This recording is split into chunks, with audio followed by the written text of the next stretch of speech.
Okay, I am going to create this video through YouTube so that I can go ahead and continue my studying. This semester I am in Introduction to Business Online with E.M.Henn. Fantastic, absolutely fantastic professor. I highly recommend him. I'm going to try to rate him on that website we don't talk about, ratemyprofessor.com. He's fantastic, and I would highly recommend him to anybody. So right now I'm just going to go ahead and record the first module's key terms so that I can go back and listen to this over and over again while I'm working around the house doing whatever I got to do. Because as a busy mom, a business owner, a wife of a house, mother of 3, 2 dogs, chickens, it's crazy insane here, and I just have to multitask to even survive. So because I have module 1 and 2 key terms, I'm going to do those both. So here's the first one.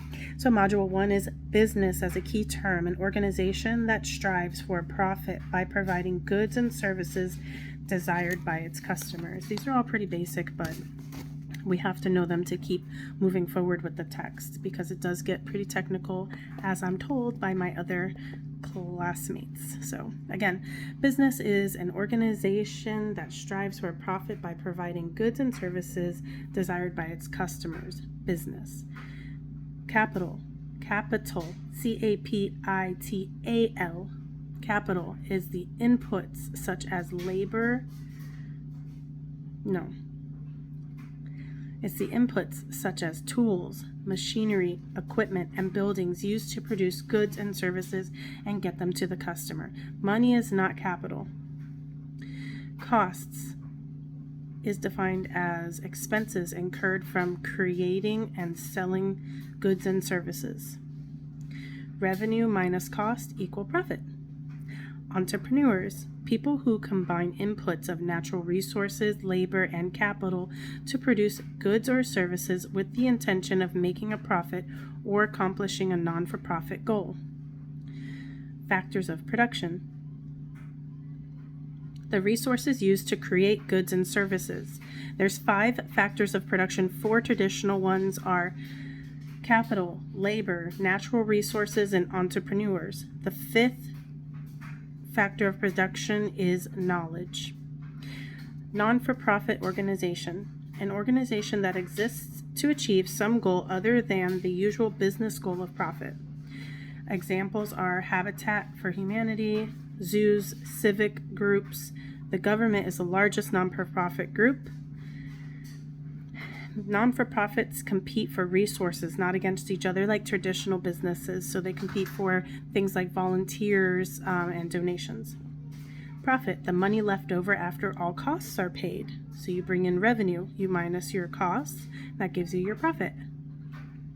Quality of life, the general level of human happiness based on such things as life expectancy, educational standards, health, sanitation, and leisure time. This is a combined effort of businesses, government, and non-for-profits. Revenue, the money a company receives by providing or selling goods to customers. Risk, the potential to lose time and money or otherwise not be able to accomplish an organization's goals. Red Cross risks not collecting enough blood for victims of disasters. Microsoft risks not meeting their profit goals. Sony, by not embracing, when Sony came out with their Walkman, it's a proprietary item, and they did not recognize the importance of embracing the change. So iTunes and iPod came in and swept over the market for the new digital streaming service for music. Sony kind of had to regroup, and now they're doing great by selling their Sony PlayStation 4 and now the 5. Of course, we know that came out. But that was their risk by not being flexible and embracing the changes in business. They stayed with their proprietary technology versus spending time and effort into research and development, I guess, or, paying attention to what their customers need, which that's always sounds like a bad idea. I don't understand why they would do that. All right, services are intangible offerings of a business that can't be held or touched or stored, like a psychologist. They offer a service. A doctor offers a service. I don't know why I can't speak today. I'm sorry. Standard of living, a country's output of goods and services that people can buy with the money they have. U.S. has one of the highest standards of living in the world. We're not the highest. There's actually several countries above us. But for example, the money we can earn, we can afford to buy a McDonald's hamburger at $5, where other countries they may earn more, but their McDonald's value meals are $10. That was the example in the text that I read. So goods are tangible. That means they can be touched. Lowe's sells 2x4s. You can touch a 2x4. Services such as a doctor's office provides, mental counseling or something like that. These are things that are services and not goods. So that wraps up Module 1. Going to move on to Module 2. It's an awful lot more than 1, and I haven't even read these. So let's get to it. Module 2, key terms for Intro to Business with E.M.Henn. Business cycles, upward and downward changes in the level of economic activity. Capitalism, an economic system based on competition in the marketplace and private ownership of the factors of production, aka resources, also known as the private enterprise system. Circular flow, the movement of inputs and outputs among households, businesses, and governments, a way of showing how the sectors of economy interact. Communism, an economic system characterized by government ownership of virtually all resources, government control of all markets, and economic decision-making by central government planning. So capitalism is the private ownership of factors of production. Communism is the governmental ownership of factors of production and virtually all resources. Okay, let's get on to number 5. This is Consumer Price Index, the CPI, an index of prices of a market basket of goods and services purchased by typical urban customers. CPI. Cost push inflation. Inflation that occurs when increases in production costs push up the prices of the final goods and service. Cost push inflation is inflation that occurs when increases in production costs push up the prices of final goods and services. In 2023, I think we've been feeling that for a couple of years now. Okay. I can't even say this, and I'm in college. CYCLICAL. Cyclical employment. CY employment. Unemployment that occurs when a downturn in the business cycle reduces the demand for labor throughout the economy. So that business cycle, the upward and downward changes in the level of economic activity, when the downturn in business cycle reduces the demand for labor throughout the economy. Demand, the quantity of goods and services that people are willing to buy at various prices.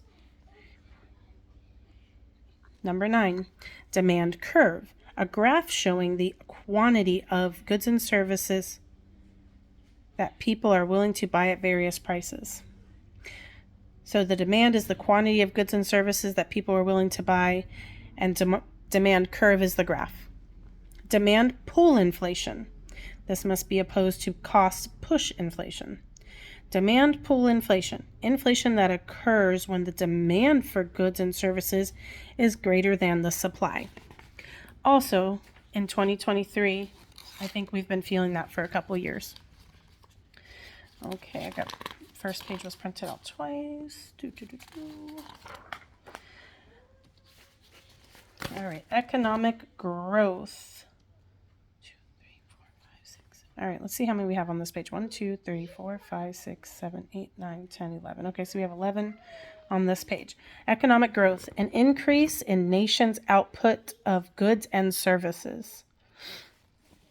Economics, the study of how society uses scarce resources to produce and distribute goods and services. Equilibrium, the point at which quantity demand equals quantity supplied. That sounds nice. Frictional unemployment, short-term unemployment that is not related to the business cycle. Full employment, the condition when all people who want to work and can work have jobs. GDP, gross domestic product, the total market value of all final goods and services produced within a nation's borders each year. GDP is very important to the United States. Inflation, the situation in which the average of all prices of goods and services is rising. Workers who create, distribute, and apply knowledge. I'm going to read that again. It looks a little crazy on here. Inflation, the situation in which the average of all prices and goods and services rising. Also, we've been feeling that. Macroeconomics.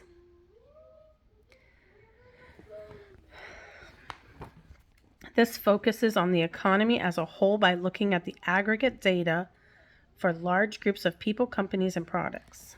So macro, large, micro, small. Microeconomics focuses on individual parts of the economy, such as households or firms. Mixed economies. Economies that combine several economic systems. For example, an economy where the government owns certain industries, but others are owned by private sectors. That sounds pretty much like America, doesn't it?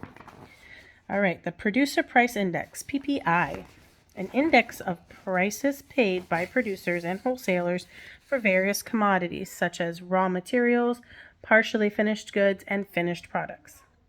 Purchasing power, the value of what money can buy. That's your purchase power. A recession, a decline in GDP that lasts for at least 2 consecutive quarters. Oh, well, we're definitely in a recession. It may not be feeling like it, not like a 2008 recession, like when everybody learned what a recession really was.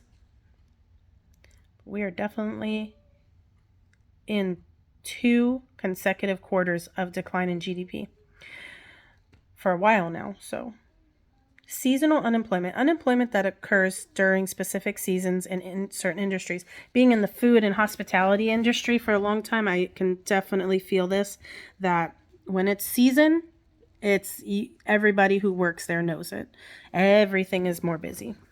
We definitely have seasons. Socialism, an economic system in which the basic industries are owned either by the government itself or by the private sector under strong government control. Okay, so socialism definitely doesn't sound like the way to go. And if you don't like this on my channel, you can, okay, because you have your opinion, I have mine. Socialism doesn't sound like the way to go, I'm sorry. Anything that has strong government control is probably not good. I can go on a whole subject, but I'm not going to on that. We're going to keep going because we only have a few more terms to define, and we are done with Module 2, and then I can get on with my reading. Okay. So, structural unemployment. Unemployment that is caused by a mismatch between available jobs and the skills of the available workers in an industry region not related to the business cycle. Structural unemployment is a mismatch between jobs and skills. Supply, the quantity of a good or service that businesses will make available at various prices. Okay, so supply, we know what supply is. Supply curve, it's probably a graph. Oh, look at that, it's a graph. It shows the quantity of goods or services that businesses will make available at various prices. All right, last one is the unemployment rate. The unemployment rate is the percentage of the labor force that is not working but is actively looking for work. So I will say this, and I will get off my soapbox. Policies do not police people. Morals police people. It doesn't matter how many rules you make. if somebody doesn't want to follow them, they're not going to, and that's just human nature. Okay, that was Module 1. Module 2 for E.M.Henn, Intro to Business. Bye for now.